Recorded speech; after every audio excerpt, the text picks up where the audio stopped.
Nigerian President Muhammad Buhari has called on his army to finish the fight against Boko Haram within 3 months. The military under Buhari's predecessor, Goodluck Jonathan, was heavily criticized for poor handling of the insurgency, including their failure to free more than 200 schoolgirls abducted from the northeastern town of Chibok in April last year. For more on this story, journalist Arafat Aliu from Hot FM in Abuja joins us via Skype. Thanks for joining us, Arafat. Now, is 3 months sufficient to quell the insurgency group? Yeah, 3 months. Good evening to you. Actually, cool up in Abuja. Hello, Arafat? Yes, I can hear you. If you can hear me clearly. Yes, I can hear you. I think 3 months is a huge time. A lot of time, if you do remember vividly, the former President Goodluck Jonathan, in 3 weeks made huge impact and dislodged a lot of camps of the insurgents in, of course, the northeast of Nigeria.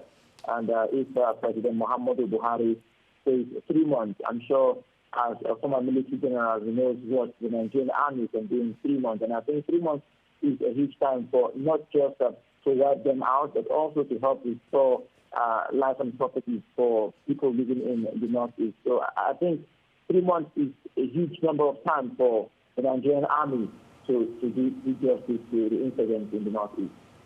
Now, President Buhari has replaced the heads of the Army, Air Force and Navy, as well as the Chief of Defense. How has the move been received thus far? Well, many expected this. Every government has its own plan and we want to have its own men to run its ship with its own policy. So I think Nigerians expected this to happen. So for us, it's not anything new to any Nigerian out here, but we do know that the essence of all this is to ensure that things are done properly and the fight against insecurity, especially in parts of the northeast and north central, is properly contained and curtailed. And the president, I'm sure, before coming into office, had his plans sorted out. And I'm sure he had men that he would want to do this job for him. So the change is actually not surprising to Nigerians, and I think it's a welcome development. Now, have the attacks by Boko Haram decreased or worsened compared to before the elections? Well, of course, they have gotten lessons. They're even surprised that they are happening because in the final 3 weeks of a fight between the Nigerian troops, the coalition troops, the Nigerian, the Niger, the Chad troops together, the last 3 weeks of former President Goodluck Jonathan was a time that they took to wipe a lot of them out and dislodged a lot of camps. So we are afraid that it is subside by now. But unfortunately, the Boko Haram work in cells. So they may have been dislodged from the Sambisa forest, as it may be, but they found themselves back into localities and town, and that seems to have taken a new dimension. Now they have resorted to going into what they call suicide bombing. And suicide bombing is what they do have. They have gone into, and then it's the way that the Nigerian military has to now look for to curb it. But just answering your question, it has subsided a whole lot compared to before the election. Arafat, now we've looked at some of the changes that President Buhari has made since becoming president. Would you say the military is well equipped for the task at hand? Did you say technology? Arafat? Yes, I didn't get the question clearly. Yes, I'm saying that we've gone through some of the changes that President Buhari has made since becoming president. Would you say the military is well equipped to deal with Boko Haram?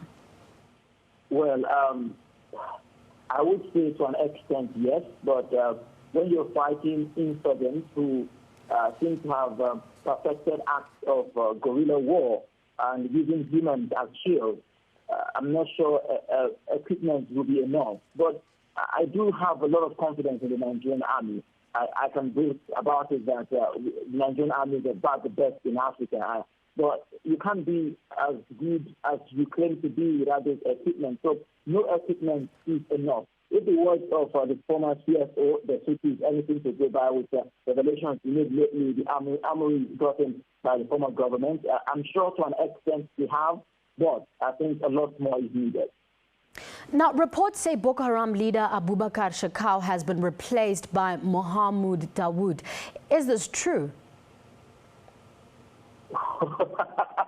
Well, that's rather too direct for me to answer. Well, the president of Chad made that declaration, and a whole lot of us in Nigeria were wondering how come the Chadian president had this information, and he also went further to advise that Nigeria should not in any way dialogue with the new Boko Haram leader.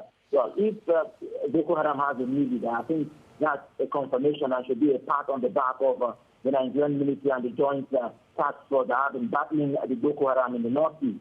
It shows that the former leader, Shekau, perhaps dead by now, and that goes, if he's dead and they have a new leader, that means progress has been made so far by the Nigerian, of course, troops. But I cannot confirm to you categorically if Dawood is a leader or not, because I don't have those confirmations to give.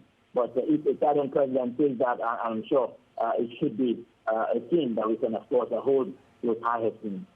We'll have to leave it there, Arafat. Thank you very much for the update. Well, thank you so much for joining me this evening. But just a quick question, it's Cool FM, not Rod FM. All right, thank you very much. We'll correct that. Thanks a lot.